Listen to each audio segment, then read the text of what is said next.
Supreme Mobiles. மொபைல்னா நம்பகமான ஒண்ணு. அது சுப்ரீம் மொபைல்ஸ் தான் கண்ணு. என்ன மாதிரி ஒரு அயோக்கிய பையன் மேல கைய வைக்கலாமா? கிட்டத்தட்ட 5 வருஷம் நீங்க அஜித் அவர்கள் டிராவல் பண்ணியிருக்கீங்க. ரொம்ப இந்த போஸ்டர்லாம் பார்த்தா கூட பயங்கர சீரியஸான ஒரு மனிதர் மாதிரி தான் நம்ம போர்ட்ரே பண்ணுறோம். ஒரு கமெண்ட்டை பயங்கரமாக அடிப்பார், பயங்கரமாக கமெண்ட். சில சீன்ஸ்லாம் நம்ம எக்ஸ்பிளைன் பண்ணுவோம்ல, அப்போ டைலாக் படிச்சுட்டே இருக்கும்போதே கமெண்ட் அடிச்சிருவார். அந்த கமெண்ட் எப்படி இருக்குன்னா நம்ம அடுத்து எழுதின டைலாக் விட பெட்டராக இருக்கும். ஸோ சார் இதே வச்சுக்கலாம் அப்படின்னு சொல்லுவோம். இப்போ இதுலேயே இந்த மக்கள் பணத்தை கொள்ளையடிக்கிற வெக்கமாக இல்லை சீனே வந்து நீரவ் சாரும் அஜித் சாரும் சேர்ந்து தான் அந்த கவுண்டர் சொன்னாங்க. நான் வந்து மக்கள் பணத்தை கொள்ளையடிக்கிற வெக்கமாக இல்லைன்னு சொல்லிட்டு கன் வச்சுட்டு வடிவேலு சார் மாதிரி ஒரு ஆக்ட் பண்ணணும்.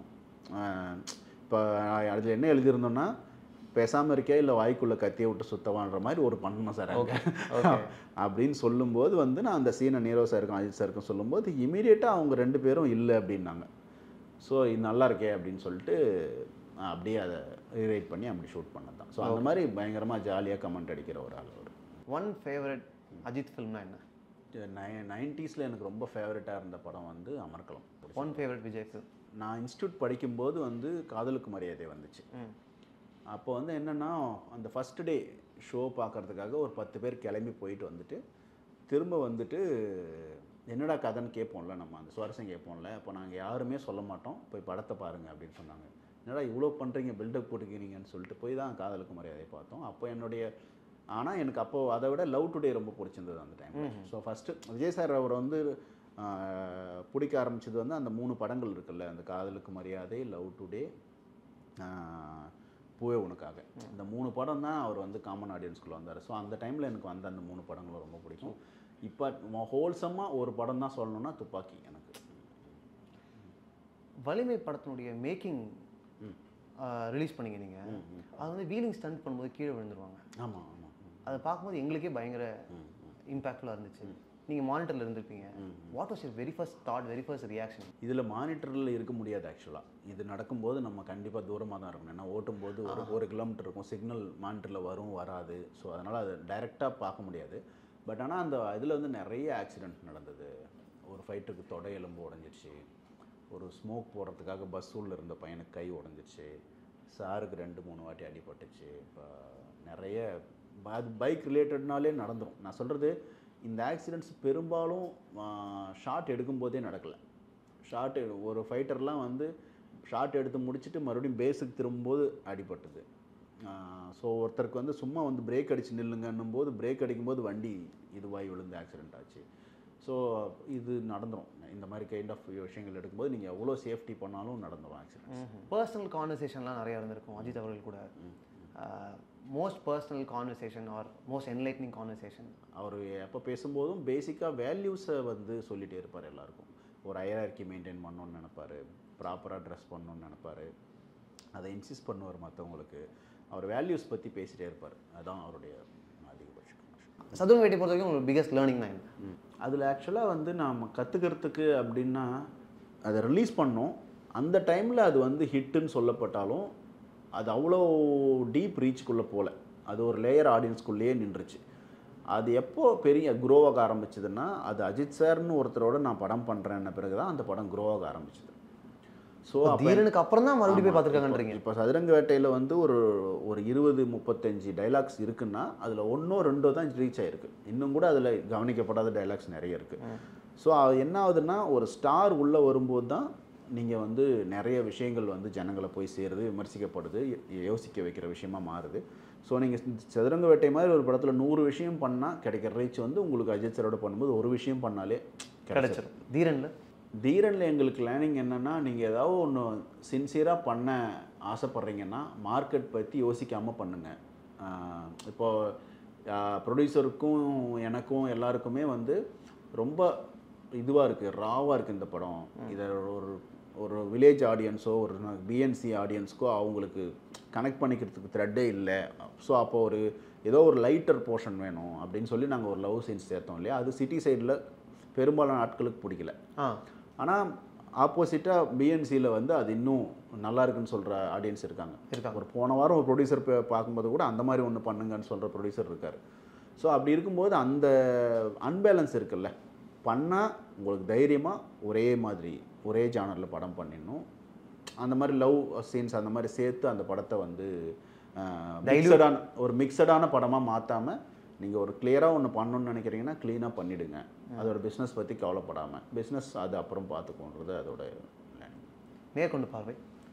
நேர்கொண்ட பார்வை அதான் சதுரங்க வேட்டையில் கிடைச்சதோட பிலீவபிலிட்டி தான் எனக்கு நேர்கொண்ட பார்வை. ஸோ ஒரு படம் இன்டென்ஸாக இருந்தாலும் ஜனங்க பார்ப்பாங்க. ஸோ நேர்கொண்ட பார்வை வந்து அஜித் சாருக்காக பண்ணாலும் அதை வந்து ஜனங்களோட கனெக்ட் ஆகும்னு நாங்கள் நம்பினதை விட அவர் தான் ஜாஸ்தியாக நம்பினார். ஸோ நேர்கொண்ட பார்வையை பொறுத்த வரைக்கும் எனக்கு பர்சனல் லேர்னிங்கன்னா என் பர்சனல் லைஃப் மாறி இருக்கு, பெட்டராக இருக்குது. ஸோ நான் விமனை பார்க்குறது நீங்கள் பர்சனலாக ஆமாம். ஸோ பர்சனலாக எவால்வ் பண்ணியிருக்கேன் நான் அந்த படம்.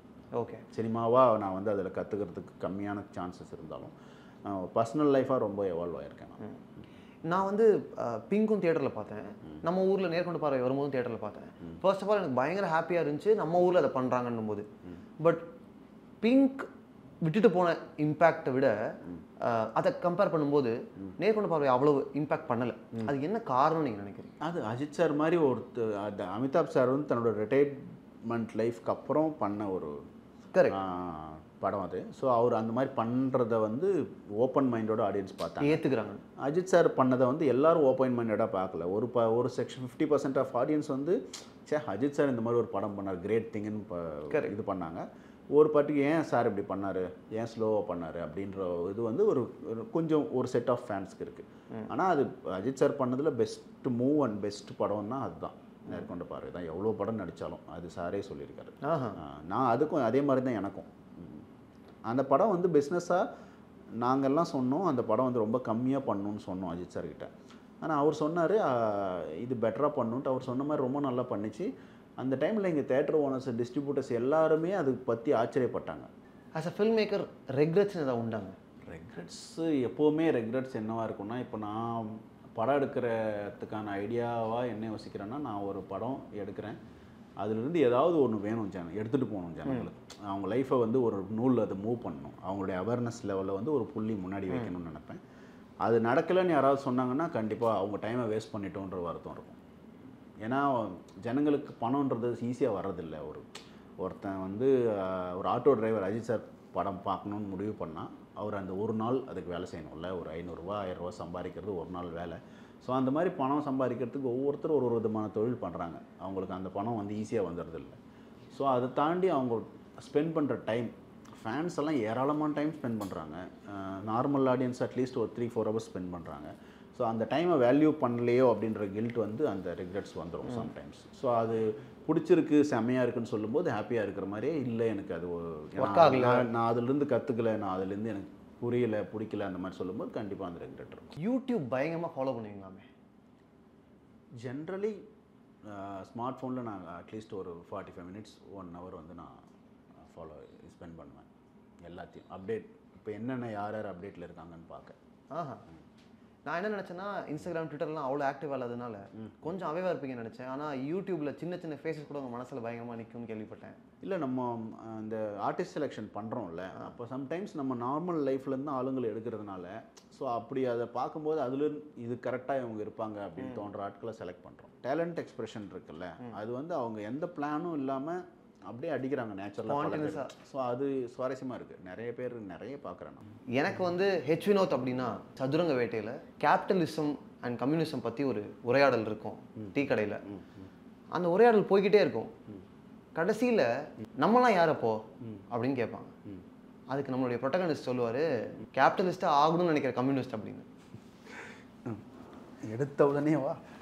அது வந்து ஒரு கிரவுண்ட் ரியாலிட்டியை இதை விட உண்மையாக ரெப்ரசென்ட் பண்ண முடியாது அப்படின்னு நான் நம்புகிறேன்.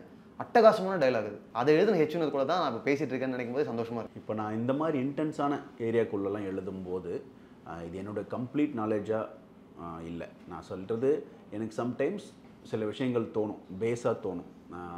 அதுவும் ஒரு சாதாரண மனிதர்கள்ட்டேருந்து தோணும். அப்படி தோணும்போது என்னென்னா, நான் அதை வந்து டைலாக்காக எழுதிட்டு அதுக்கு சம்மந்தமான ப்ரோஸ் இருப்பாங்கள்ல, கம்யூனிசம் தெரிஞ்ச ஆட்கள் இருப்பாங்கள்ல, அவங்கக்கிட்ட கொடுத்து நான் ரெஃபர் பண்ணிப்பேன். அதனால் அதை அந்த முழுமையாக என்னோடய நாலேஜாக எடுத்துக்க முடியாது.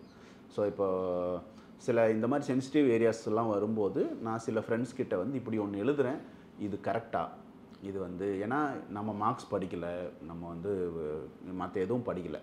ஸோ அப்படி இருக்கும்போது வந்து அந்த மாதிரி விஷயங்களை நான் கொஞ்சம் கிராஸ் செக் பண்ணி அப்டேட் பண்ணிக்கிறேன். என்னோடய திங்கிங் பேட்டர்னே என்னென்னா, எனக்கு ரேண்டமாக சில ஸ்ப்ளாஷஸ் வரும், தாட்ஸ் ரேண்டமாக வரும். ரேண்டம் பீப்புள், நான் கொஞ்சம் காமன் பீப்புளோடையே பழகிட்டு இருக்கிறதுனால, நார்மலான இடங்களுக்கே போயிட்டே இருக்கிறதுனால, அவங்க பேசுகிற, அவங்க சாதாரணமாக பிஹேவ் பண்ணுற விஷயங்கள்லேருந்து எனக்கு கொஞ்சம் ஸ்ப்ளாஷஸ் வரும். அதிலிருந்து சில இந்த மாதிரியான சீன்ஸ் தோணும்போது நான் அதில் நிறைய தெரிஞ்சவங்க கிட்ட போய் கன்சல்ட் பண்ணிப்பேன். சுப்ரீம் மொபைல்ஸ், மொபைல்னா நம்பகமான ஒண்ணு, அது சுப்ரீம் மொபைல்ஸ் தான் கண்ணு. என்ன மாதிரி ஒரு அயோக்கிய பையன் மேல கைய வைக்கலாமா?